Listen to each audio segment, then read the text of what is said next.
Winter on the American frontier did not care about opinions. It did not care about reputation confidence or how many cabins a man had built before. Winter was a test, a simple one. Whatever failed under cold died. In January of 1886, the northern plains were locked in one of those winters. Temperatures dropped fast and stayed there. 30 below zero was not dramatic. It was normal. Wind stripped heat from buildings like hands tearing cloth. Wood cracked. Iron rang when struck. Breath froze in beards. This was not discomfort. This was a survival environment. Most settlers believed they were prepared. They had done what everyone did. They built log cabins above ground. They stacked firewood. They trusted open flames, thick coats, and hard work. That belief was shared, reinforced, and rarely questioned. On the frontier, agreement often passed for truth.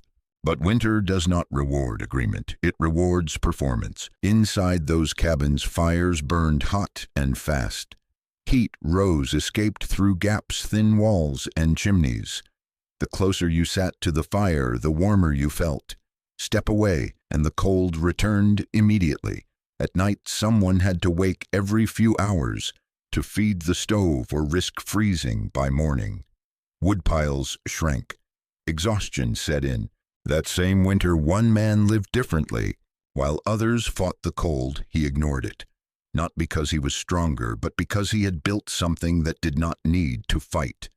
His shelter did not rely on constant fuel or constant attention. It relied on mass earth and patience. Neighbors laughed at it months earlier. They called it foolish. Some called it dangerous. A hole in the ground, they said. A grave with a roof. They were confident. Confidence feels solid until it is tested.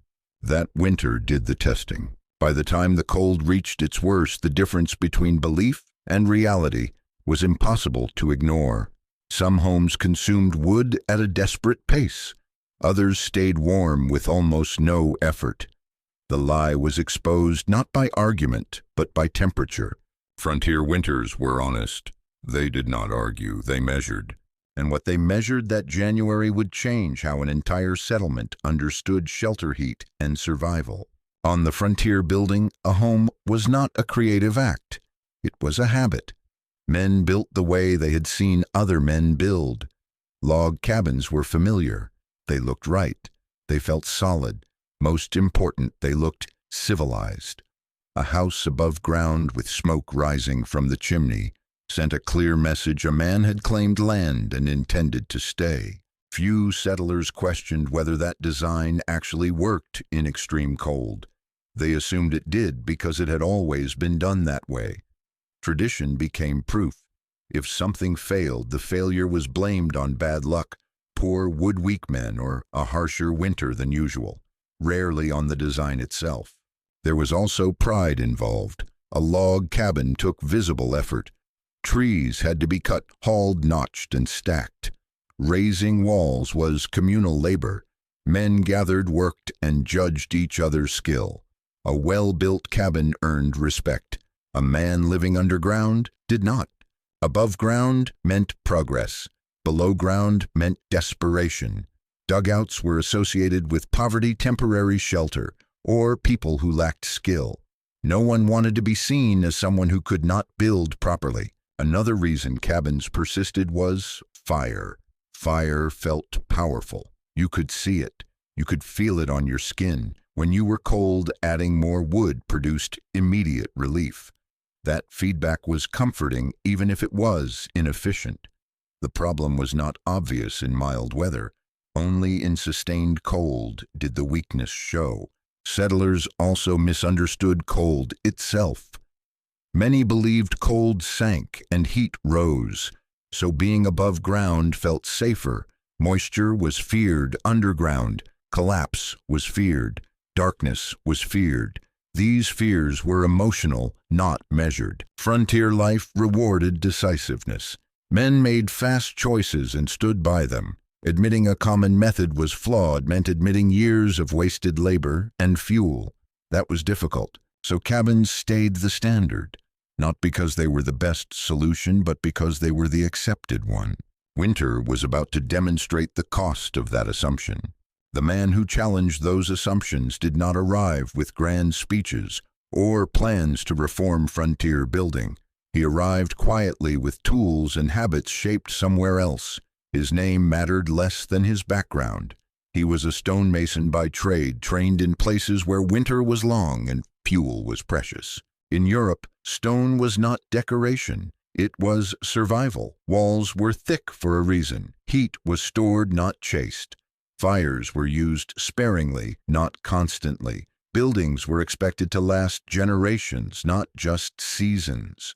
When he reached the settlement, most assumed he would do what skilled men always did: join the crews, help raise cabins, earn respect through visible labor. Instead, he bought a small plot on the edge of town and began digging. Not digging post holes, digging a room. This was the moment the talk started. People watched him cut into the hillside day after day. No walls rising, no logs stacked, just soil being moved and stone being hauled. To frontier eyes, this looked backward, like a man undoing progress instead of building it. Some thought he was poor, others thought he was stubborn, a few thought he was unstable. Digging underground felt like rejecting the land instead of claiming it. But his actions were deliberate. He chose the slope carefully: southern exposure, natural drainage, protection from prevailing winds. This was not guesswork, it was site selection.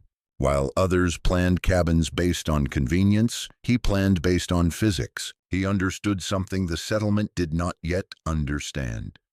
Winter does not care how a house looks. It only cares how heat moves. His shelter was not meant to impress. It was meant to function. It was designed around mass earth contact and controlled airflow. Every decision reduced heat loss before it ever became a problem. He was not hiding underground.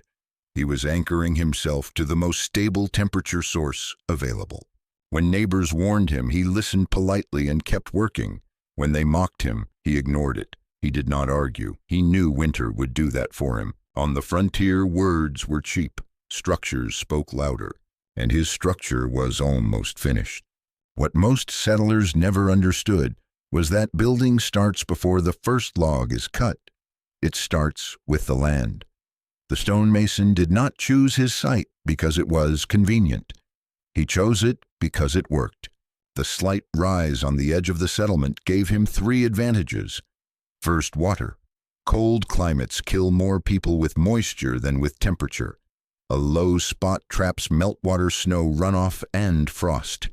His slope allowed gravity to move water away from the structure instead of toward it.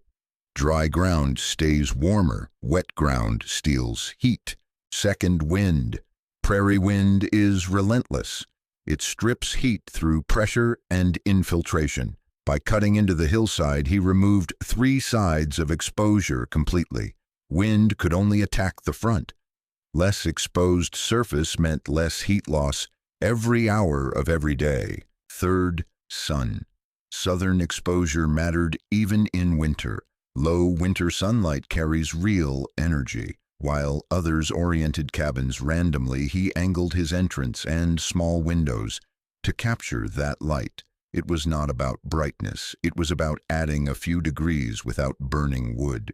Most settlers thought digging meant hiding from the environment. He understood it meant cooperating with it. At 4 to 6 feet below the surface, the ground does not follow air temperature. It follows the Earth's internal rhythm. Even in brutal winters, soil temperature stays relatively stable. That stability is free heat. Ignoring it is wasteful. His excavation was measured, not too deep to create drainage problems, not too shallow to lose thermal benefit. The rear wall pressed directly into undisturbed earth. The side walls combined stone and soil. Each surface increased contact with mass that resisted temperature swings. This was not a dugout meant to survive temporarily. It was an earth-integrated structure. The difference matters. Dugouts are holes with roofs. Earth shelters are systems. He sloped the surrounding soil to shed rain and snowmelt. He planned for freeze-thaw cycles that crack foundations and rot timbers. He was not guessing. He had seen these failures before. Neighbors mistook familiarity for intelligence. They believed building above ground was progress. He knew progress meant efficiency. The land was not something to conquer. It was something to use correctly. By the time the excavation was complete, the shelter already had an advantage no cabin could match. It was anchored to a temperature that winter could not reach. Everything built above that point was simply refinement. The roof was the moment doubt turned into ridicule. Most settlers could tolerate the digging. They could even tolerate the stone walls. But when he began building a stone roof, the criticism sharpened. Stone was heavy. Everyone knew that. On the frontier, heavy meant dangerous. Wood flexed, stone crushed. He did not plan a flat roof. That would have failed. Instead, he built an arch. To frontier builders, an arch looked decorative, even wasteful. But to a stonemason, an arch was the strongest shape available. Stone is weak when pulled apart. It is nearly unbeatable when compressed. An arch does not fight gravity, it redirects it. He built temporary wooden centering to support the stones as he worked. Then he shaped each block, carefully setting them in a curve that spanned the full width of the shelter. Every stone pressed against the next. No single stone carried the load. The weight spread outward and downward into the walls. Neighbors predicted collapse the moment the supports were removed. They had seen failed stone roofs before. What they had not seen were properly built ones. When the wooden centering came down, nothing moved. No cracks, no settling. The arch held because it was not resisting weight. It was cooperating with it. At the crown, the roof was thick. Thicker still at the edges where force transferred into the walls. This was not guesswork. These proportions had been proven for centuries in bridges, cellars, and cathedrals. Then he did something that convinced many he had lost his mind entirely. He buried the roof. 2 feet of compacted earth went on top of the stone vault. Not loose soil, but dense prairie ground shaped to drain water away. That mass added thousands of pounds of weight. It also added insulation and protection from temperature shock. Snow load was no longer a threat. Snow insulated instead of stressed the structure. Freeze-thaw cycles no longer attacked exposed materials. The roof stopped experiencing daily temperature swings.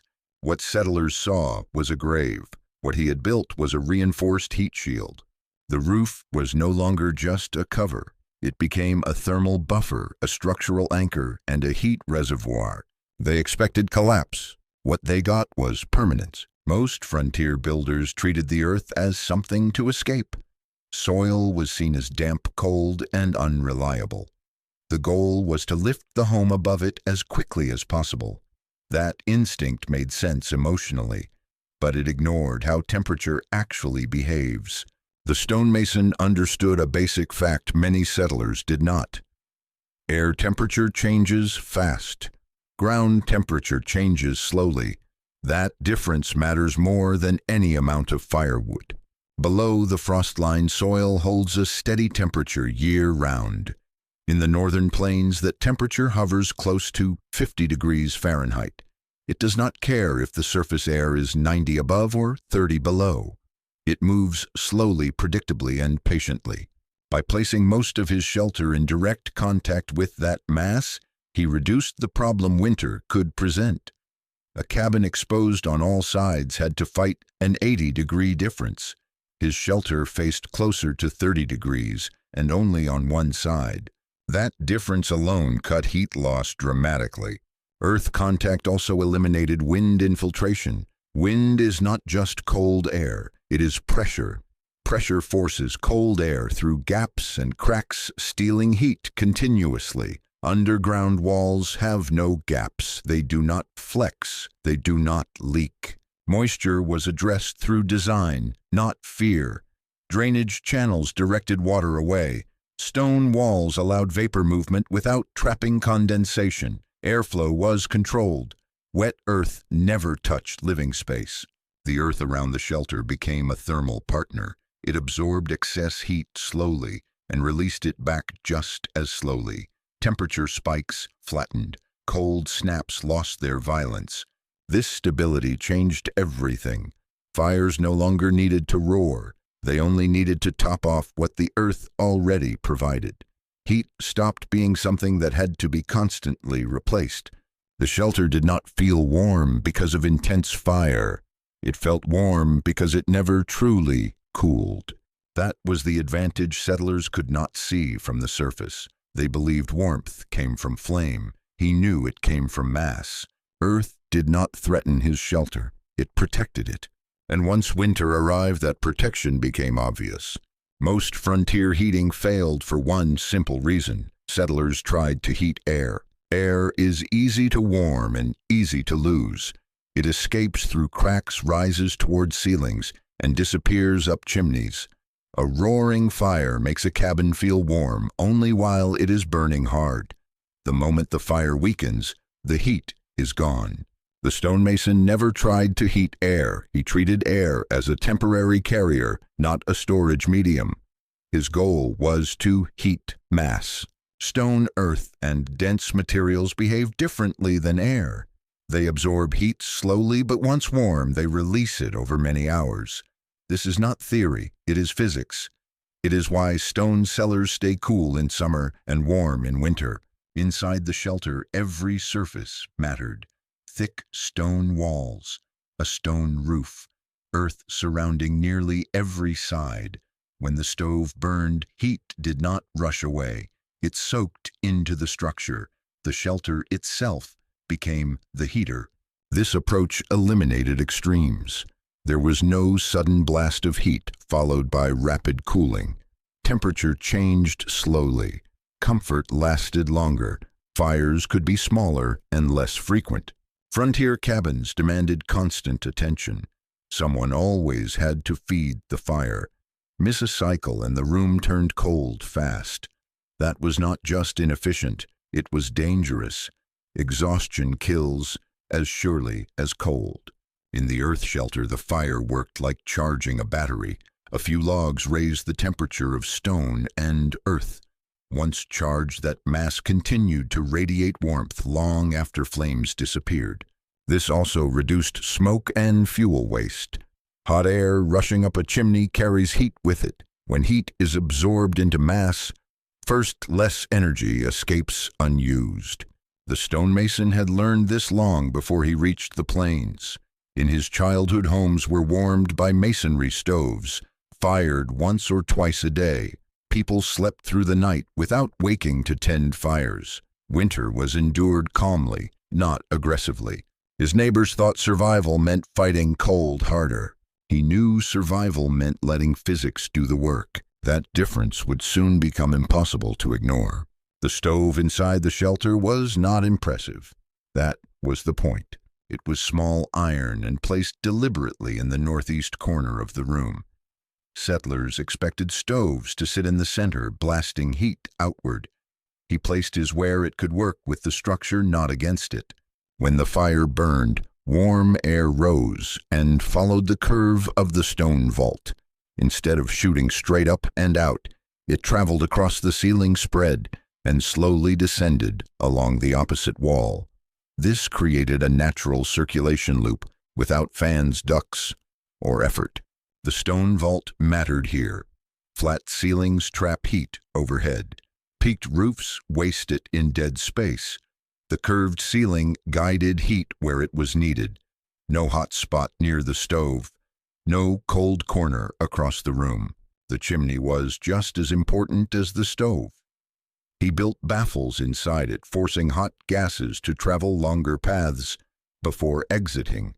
Each turn pulled more heat into the stone before smoke left the system. By the time exhaust reached the outside air, most usable heat was already stored. Ventilation was controlled, not sealed. Fresh air entered low on the southern wall. As it warmed, it rose naturally and exited through the chimney and a small upper vent. This prevented condensation without creating drafts. Settlers feared underground moisture. What they experienced in cabins was worse. Wet air from breathing and cooking condensed on cold logs and froze. His shelter avoided that problem entirely by keeping surfaces warm and air moving gently. Even sleeping platforms were planned. Raised slightly above the floor, they stayed in the warm zone without blocking airflow. Heat distribution was even predictable and stable. The result was efficiency that felt unnatural to those used to struggle. A fire that size should not have worked. But it did, not because it burned harder, but because nothing wasted what it produced. This was not comfort by force. It was comfort by design. When the storm arrived, it did not announce itself gently. It came the way Dakota winter always did, fast, absolute, and without negotiation. Snow fell first. Heavy, dry flakes that made no sound when they landed. Then the wind arrived like a switch being thrown. In a few hours, temperatures dropped from tolerable cold to lethal cold. By midnight, thermometers across the settlement were already below zero. By morning, they would sink far past that. Inside the log cabin, survival mode took over. Men fed stoves non-stop. Logs were burned whole, not split carefully. Fireplaces roared so hot they cracked stone and warped iron. Heat gathered near the ceiling while floors turned to ice. Frost crept across interior walls. Water buckets froze solid only a few feet from the hearth. Sleep became impossible. Someone had to stay awake. Fires could not be trusted to last more than an hour or two. Miss a feeding and the temperature dropped fast. Families clustered close to flames, blankets scorched on one side, while their backs stayed cold. Woodpiles shrank visibly. What had been meant to last weeks disappeared in hours. The cold pressed inward like weight. Wind forced itself through every crack between logs. Moisture from breath condensed, froze, and fell back as ice crystals. Exhaustion set in, and with it mistakes. Cold hands fumbled tools. Tired men misjudged fire loads. Smoke filled rooms as damp wood burned poorly. Winter was doing what it always does. It exposed weak systems. While cabins fought a losing battle, the buried shelter remained quiet. No wind reached its walls. No pressure forced cold air inside. The earth absorbed the violence of the temperature swing. Inside, the change was barely noticeable. Stone cooled slowly. Heat stored earlier remained in place. The man inside did not feed his fire in panic. He did not burn more wood out of fear. He followed the same routine he always did.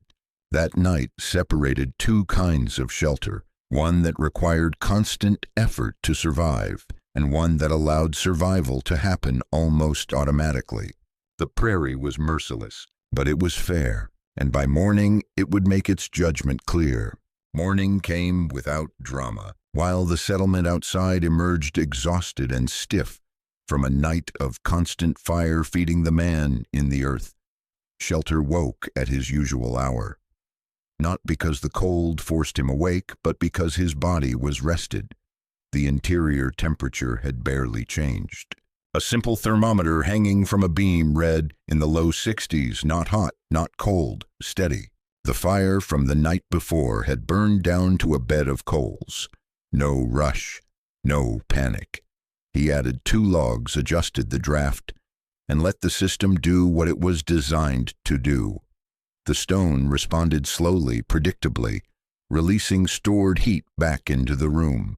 The walls were dry, warm to the touch, no frost, no condensation. The air was clean and still without the sharp bite that filled every cabin above ground. There was no smell of smoke clinging to clothing, no ash drifting through the room. He dressed in ordinary indoor clothes, wool trousers, a shirt, no coat, no gloves. His feet touched the floor without flinching. The ground beneath the shelter held its steady temperature, and that stability carried upward. He brewed coffee. He ate breakfast. He sat and read by lamplight while the storm continued overhead. This was the difference design made. Not survival at the edge, but normal life in abnormal conditions. Above-ground families were already calculating how long their remaining firewood might last. They were counting hours, measuring warmth by proximity to flame. Fatigue made decisions harder. Hard decisions led to mistakes. Inside the earth shelter there was margin. Margin is what keeps people alive over long winters. Margin means missing a fire cycle does not kill you. It means sleeping through the night. It means thinking clearly when others cannot. The shelter was not warm because of heroism. It was warm because it never gave heat away in the first place. That morning the man did not feel victorious. He felt confirmed. The system was working exactly as intended, and by midday others would notice. Winter had made its comparison. By mid-morning the settlement had stopped pretending everything was fine. Men who had not slept stood hollow-eyed beside shrinking wood piles. Hands were blistered from splitting frozen logs. Smoke hung low over the cabins, heavy and sour. The cold had turned effort into desperation. That was when one of the most confident builders in the settlement walked toward the buried shelter. He did not come to argue. He did not come to inspect. He came because his system was failing. His family was cold. His firewood was disappearing faster than it could be replaced. Pride had run out before the wood did. He stood at the entrance for a long moment before knocking. When the door opened, the first thing he felt was not heat, but calm. Warm air rolled out slowly, evenly. Not the harsh blast of an overfired stove, but the kind of warmth that filled a room and stayed there. He stepped inside and stopped. The thermometer hanging from the central beam told the story without emotion. High 60s, the stone walls were dry. The floor was comfortable, the air was fresh. No smoke, no dampness, no frantic fire. The stove in the corner held a modest flame, smaller than what most cabins burned during mild weather. Smaller than what his own cabin needed just to survive the night. For a moment he said nothing. Then the question came quietly. How? There was no lecture, no satisfaction in the answer. The explanation was simple. Heat stored in mass, earth holding steady temperature, less exposed surface, controlled airflow, smaller temperature difference to fight. Numbers replaced opinions. Logs burned per day. Hours of sleep gained. Interior temperatures held steady. The comparison was not close. What unsettled him most was not the efficiency, it was the effortlessness. The buried shelter did not demand constant attention. It did not punish mistakes. It did not exhaust its occupant. This was not toughness, it was intelligence. He left changed, not humiliated but recalibrated. By noon, others followed. Families came to warm their hands and understand what they had dismissed. Questions replaced jokes. Notebooks appeared. Measurements were taken. Winter had ended the argument. Not by debate, but by outcome. By the second day of the cold snap emotion was no longer driving the conversation. Numbers were. Settlers began comparing what they could not ignore. How much wood had been burned, how much sleep had been lost, how cold their homes had become despite constant effort. The contrast was uncomfortable because it was measurable. In the buried shelter, the man had burned a handful of logs per day, 4 on a normal winter day, 6 during the worst of the cold. The interior temperature never dropped below the high 50s and never climbed high enough to be wasteful. The system stayed within a narrow, predictable range. In the log cabins, families were burning 3 to 4 times that amount just to avoid freezing. Some burned more, and still temperatures swung wildly. 50 degrees near the fire, 38 in the corners, ice on the walls, smoke in the air, sleep broken every 2 hours to feed stoves that could not hold heat. This was not a small improvement. It was a different category of performance. Fuel was time. Fuel was labor. Fuel was safety. Every extra log burned meant another tree cut, split-hauled, and dried. In winter, that work was dangerous. Injuries happened when people were tired and cold. The shelter that required less fuel reduced risk in ways settlers had never calculated. Sleep mattered just as much. Families who slept poorly made poor decisions. Children became sick. Adults grew irritable and careless. A structure that allowed 8 uninterrupted hours of rest was not a luxury. It was a survival advantage. The numbers told another story as well. The buried shelter did not just reduce fuel use. It flattened extremes. No overheating, no freezing, no panic spikes. Stability meant efficiency. Some men tried to argue at first. They blamed luck. They blamed timing. But winter lasted days, not hours. The pattern held. This was not coincidence. It was design. Once that became clear, resistance faded. You could argue opinions. You could not argue burned logs stacked beside an empty woodpile. The frontier respected results, and the results were undeniable. Once the numbers were clear, curiosity replaced resistance. People stopped asking whether the shelter worked. They started asking how to build one. Men who had mocked the design now stood inside it, running their hands along stone walls, looking up at the vault, studying how the stove and chimney were arranged. They asked practical questions. How deep? How thick? What kind of stone? How long did it take? The answers were not quick fixes. That mattered. The man was clear with them. This was not something you rushed before winter. Done poorly, it would fail. Done correctly, it would last longer than a log cabin ever could. 4 months of steady work, careful excavation, proper drainage, correct stone placement, no shortcuts. Some settlers lost interest immediately. Frontier life already demanded too much labor. Not everyone was willing to invest in a structure that required patience and precision. Others leaned in. A few families began planning spring builds before winter had even ended. They measured slopes, they marked south-facing lines. They started collecting stone when weather allowed. One experienced cabin builder, swallowing his pride, asked to learn masonry basics. What surprised many was how adaptable the design was. The shelter was not limited to a single man. Larger footprints could support families, additional rooms could be added. A second stove could extend capacity without doubling fuel use. There were unexpected benefits too. The shelters were quiet. Wind noise disappeared. Storms passed overhead with little effect. Children slept better. People spoke more calmly. The constant background stress of winter eased. Health improved. Stable temperatures meant fewer respiratory illnesses. Dry walls meant less mold and condensation. Even livestock shelters built with earth contact showed improvement. This was not about living underground for novelty. It was about building in a way that respected climate. By the time the cold finally broke, the settlement had changed. Not completely. Not everyone converted, but the idea had taken root. Frontier knowledge had been updated, not by theory, by proof. When spring finally softened the ground, the buried shelter no longer looked strange. It looked sensible. The winter had done more than test a structure. It had tested assumptions. Many settlers realized they had confused familiarity with wisdom. They had built what looked right instead of what worked best. Winter corrected that mistake without mercy.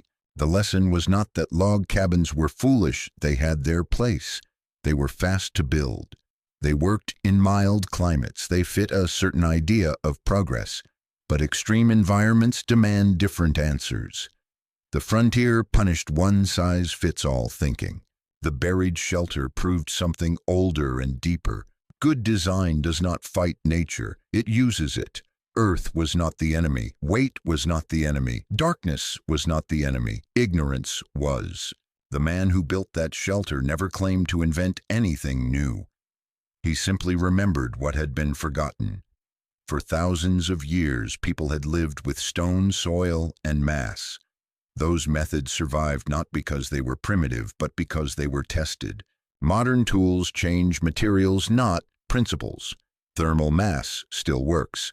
Stable ground temperature still matters. Reducing exposed surface still saves energy. Sleep still matters more than bravado.